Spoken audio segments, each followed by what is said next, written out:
Welcome to another deep dive. We get right to the point here using the sources that you provide us to help make you an expert. That's right. We try to condense it all down into the key Yeah. insights.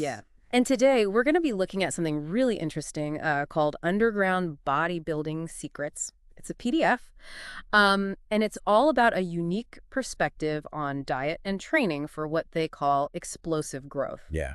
This is really for anyone who's looking to maximize their gains, to really take their physique to the next level. And we want to really kind of pull out the most actionable advice from this PDF, really what you can actually do with it, and kind of gloss over some of the stuff that might not be so practical or evidence-based. Definitely. We'll be focusing on those key strategies that you can potentially implement into your own training and nutrition. Right. So right out of the gate, the PDF really emphasizes that nutrition is a neglected key to muscle growth. They even go so far as to say that you need to be excited and nearly obsessed with your eating, become your own nutrition expert. What do you think about that, like right off the bat? Well, it's interesting because they're placing such a huge emphasis on nutrition, right? It's not just about fueling your workouts. It's about really having a deep understanding of what you're putting into your body and how it's affecting your gains. Yeah. They're kind of saying you got to be almost a fanatic about it, like really dive deep into the science of nutrition and not just follow the typical bro science advice. Exactly. And I think that's an important point because there's so much misinformation out there, especially in the bodybuilding world. For sure. And they actually caution against that right away, not to believe every nutrition myth that you hear. Right.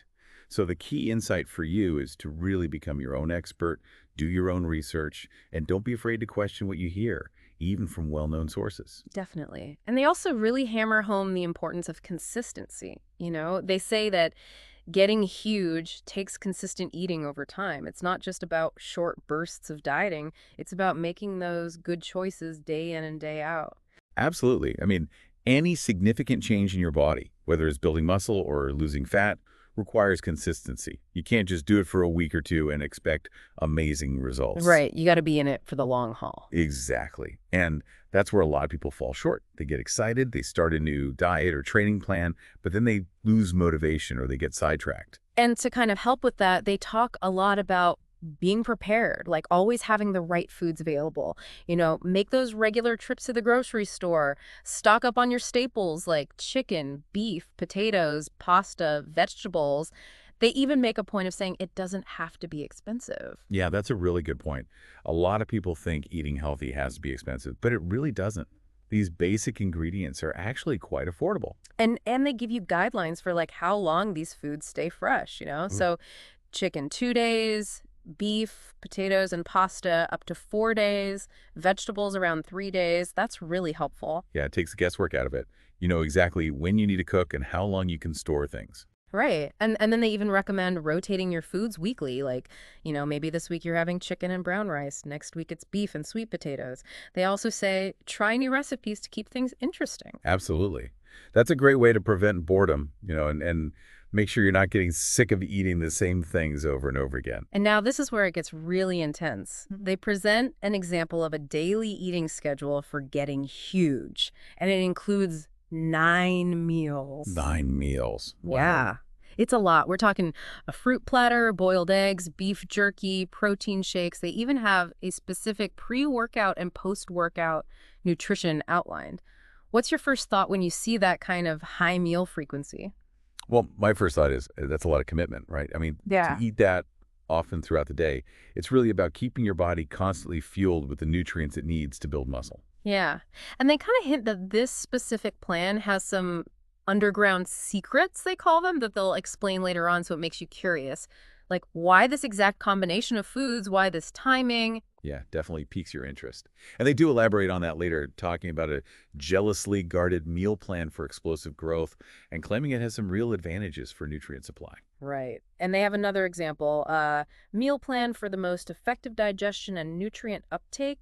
And they really get into the reasoning behind the timing of your carbs, saying, earlier in the day for thyroid stimulation, you want to align it with your creatine intake. And then, really importantly, right after your workout, to replenish those glycogen stores. Yeah, glycogen is basically the stored form of carbohydrates in your muscles. And during intense exercise, your body taps into that glycogen for fuel. So replenishing it afterwards is crucial for recovery and growth. Right. And then they get into the nitty-gritty of calculating your macronutrient needs for explosive growth. They present this 5-step process where you measure your body fat percentage, calculate your fat weight, then your lean body mass, which has different percentages for men and women, they specify that, and then you figure out your lean muscle mass.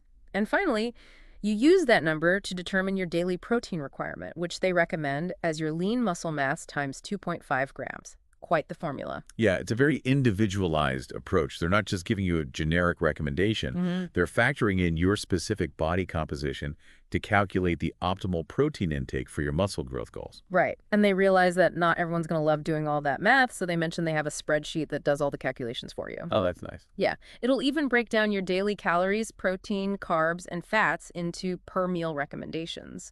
Really helpful for someone who wants to follow this plan to the letter. Definitely. It simplifies things and takes the guesswork out of figuring out your macros. Right.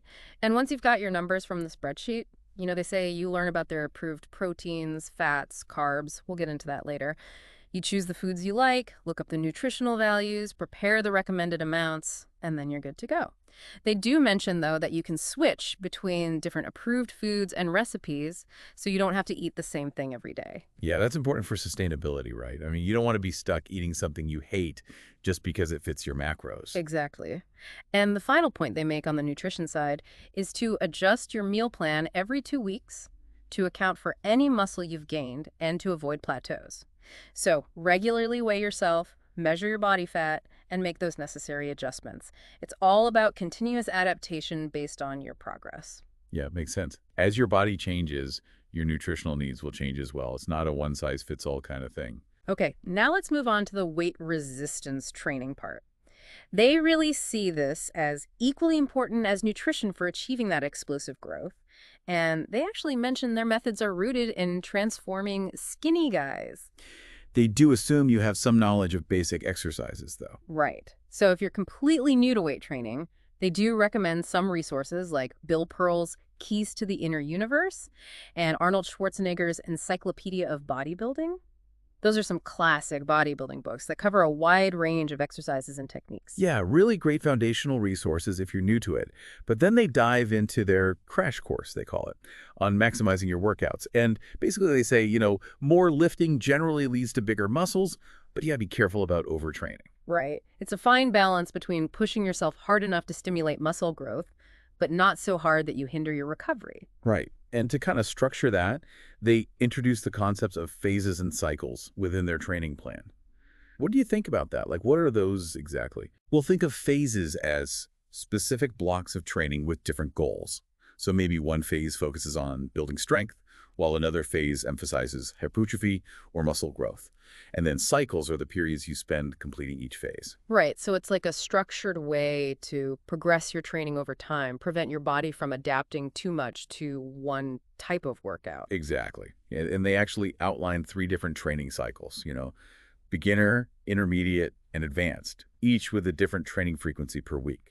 So you start with the beginner cycle, and then you progress to the next one based on how well you're recovering and how your power progress is developing. And we'll get into what that power factor is in a bit. But the cool thing is, after you complete a cycle, you rotate through the different phases. So for example, as a beginner, you might train 3 times a week, every other day, complete the cycle in 1 week, and then you move on to the next phase within that same cycle. It's a pretty quick rotation. Yeah, it seems like they want to expose your muscles to a variety of training stimuli pretty quickly. Yeah, I think that's the idea, to kind of shock the muscles and prevent plateaus. And speaking of measuring progress, they introduced this power factor concept, and it's basically a way to quantify your workout performance. You calculate it for certain exercises, specifically squats, bench press, using dumbbells, chin-ups, and calf raises, and you track it every 4 training phases.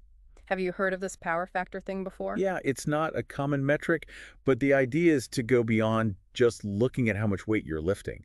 By factoring in the number of repetitions you do and the time it takes you to complete the set, you get a more comprehensive measure of your workout intensity and efficiency. So it's like a more nuanced way of tracking your progress, right? And they choose those specific exercises because they work large muscle groups and are good indicators of overall strength. Exactly. And the goal is to see your power factor consistently increase over time. They mentioned beginners might see faster increases at first, but then it'll naturally slow down as you get more advanced. Right. And you can increase your power factor in a few ways by lifting heavier, doing more reps, or completing the same amount of work in less time. But they do say this calculation doesn't apply to some of their more specialized techniques like rest pause training or what they call gravity principle 1, which we'll No. discuss later. Right, so there are some nuances there.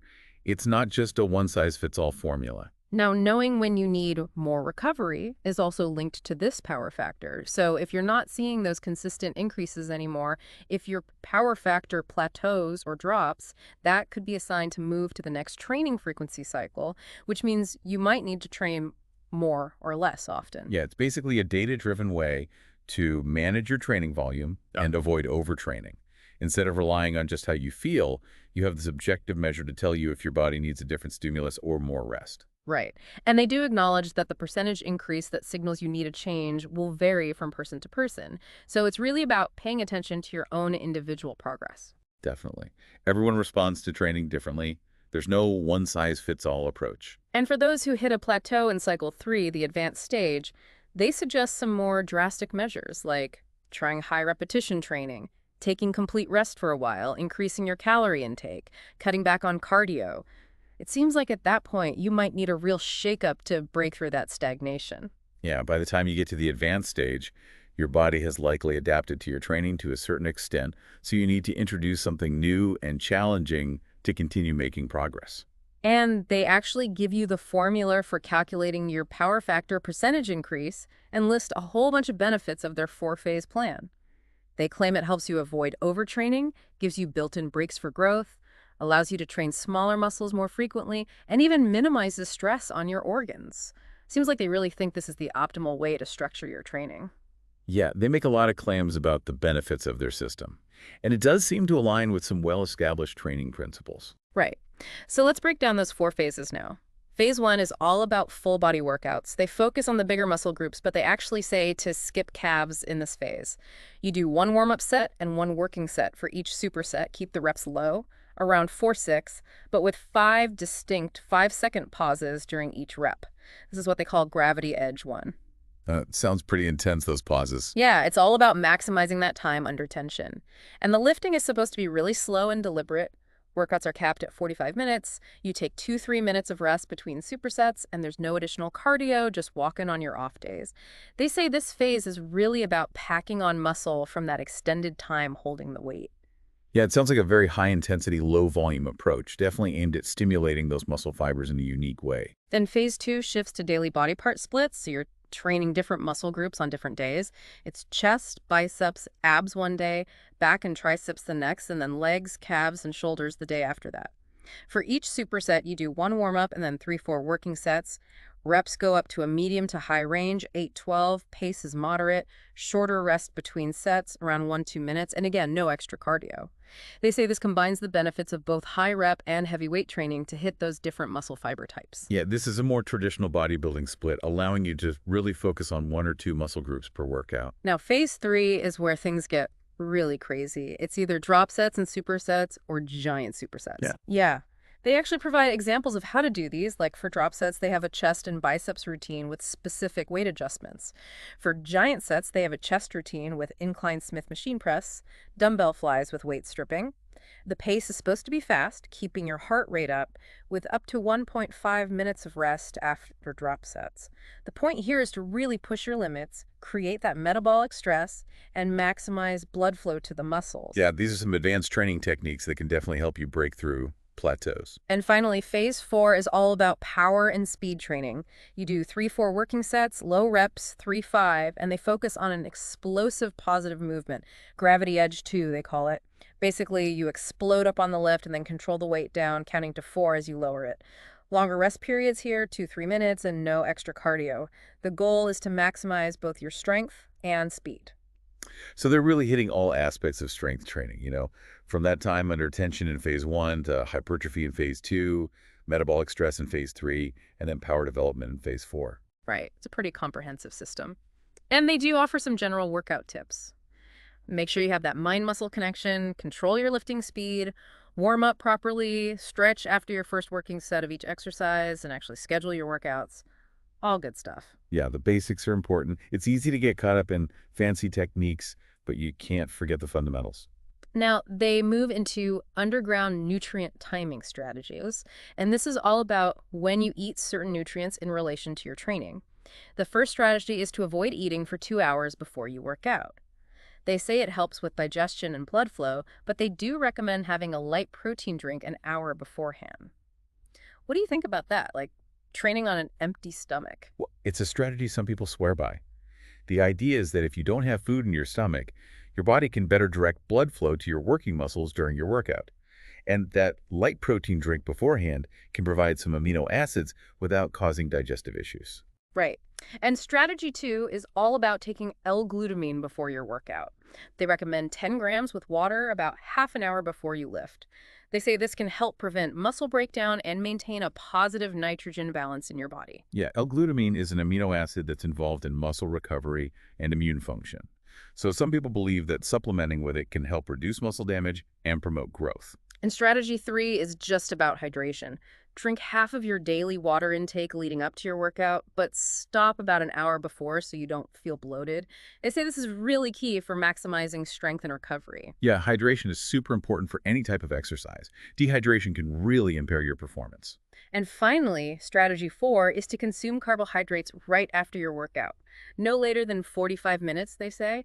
And they give examples like raisins, rice, pasta, juice, or a blended fruit and veggie juice. They also say this is a good time to take creatine if you use it. Right. That immediate post-workout window is crucial for replenishing your glycogen stores and kickstarting the recovery process. Now, the next section is where things get really controversial. They call it underground body fuels. And they start off by saying, no fire without fuel. Basically, they're claiming that their specific eating pattern can help you build muscle and stay lean if you focus on the right types of foods.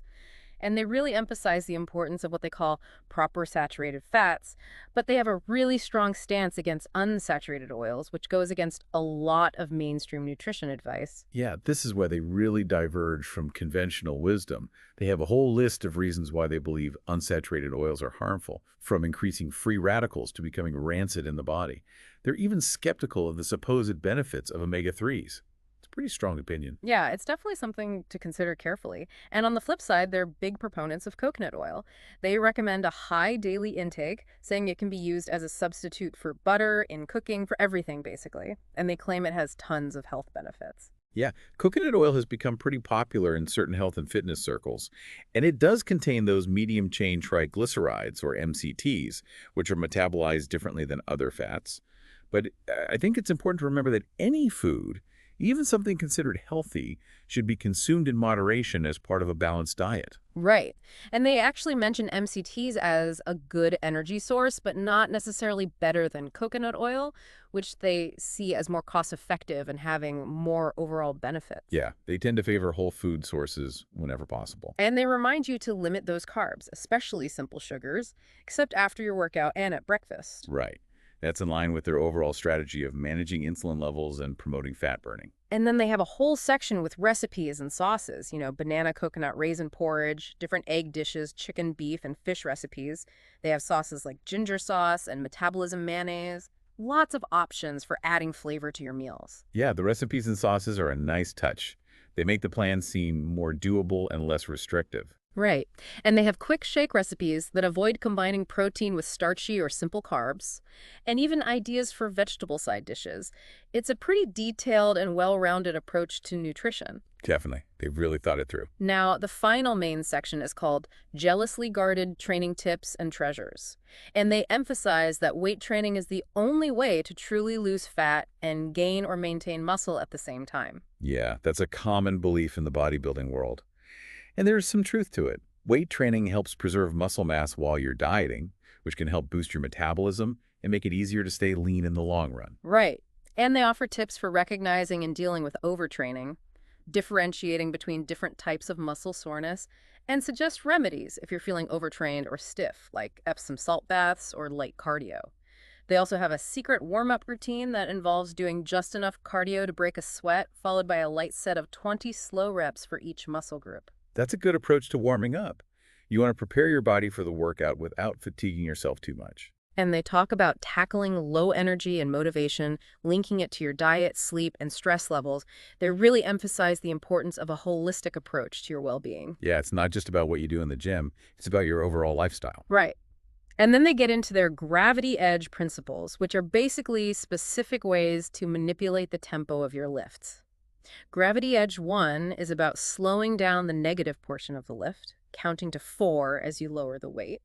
And Gravity Edge 2 is about exploding up on the positive and then floating down on the negative, using slightly less weight. Those are interesting techniques. They're really about maximizing muscle tension and control throughout the entire range of motion. And for weak body parts, they recommend focusing on one at a time, training them more frequently, training them first in your workout, using supersets, and even doing high-rep flushing sets the day after your main workout for that body part. Yeah, those are common strategies for bringing up lighting muscle groups. They also advise against the idea of training to failure, saying it's too subjective. Instead, they say track your progress by focusing on increasing your workout volume and decreasing your workout time. Yeah, that's a more objective way to measure progress.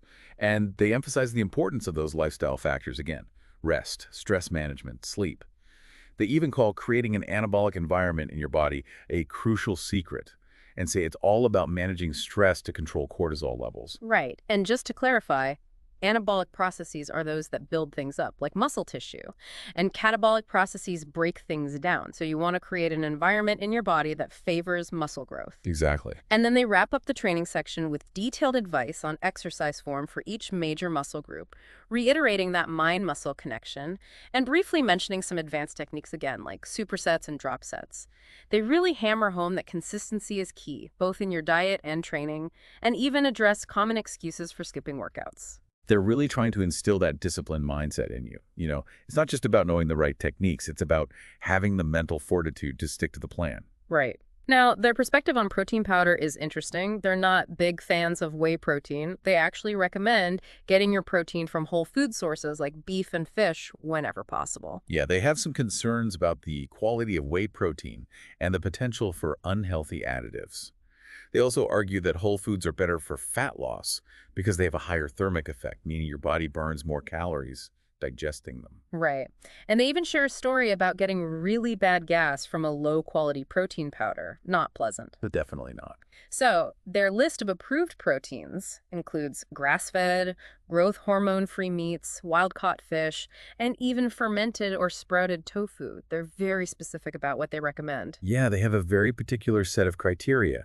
And they're also strongly against soy protein isolates, citing a bunch of concerns from anti-nutrients to potential genetic modification. Yeah, they don't hold back on their opinions. Definitely not. The final section is a muscle mass troubleshooting guide, and they reiterate that diet, training, and rest are all crucial for explosive growth. They stress the importance of keeping track of your workouts and your food intake.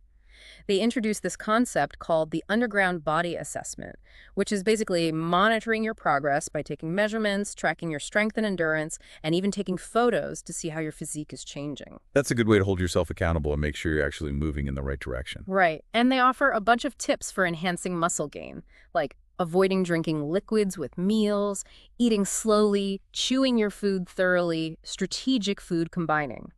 They also advise against sugar, limiting dairy, and completely avoiding artificial sweeteners like aspartame and acesulfame K. They even warn against aluminum found in some table salt. It's a pretty comprehensive guide. Yeah, they really cover all their bases. They even have a little pep talk at the end encouraging you to visualize yourself achieving your goals. Right. So, to sum it all up, this Underground Bodybuilding Secrets PDF presents a very structured and detailed approach to diet and training for maximizing muscle growth. They have specific recommendations for food choices, meal timing, training protocols, even the lifestyle factors. And while some of their claims might be a bit out there, I think there's a lot of valuable information here, especially if you're someone who's serious about taking your physique to the next level. Yeah, definitely food for thought. And if you want to learn more, you can dive into the full PDF and explore those detailed meal plans, recipes, and training breakdowns. Exactly. It's a good starting point for anyone who's interested in exploring this unique approach to bodybuilding. And so we leave you with this. What if trying something different, something outside the mainstream, could help you unlock a level of physical potential you didn't even know you had? It's worth thinking about, right? And maybe even experimenting a bit. always listening to your body and making adjustments as needed. Thanks for joining us on this deep dive.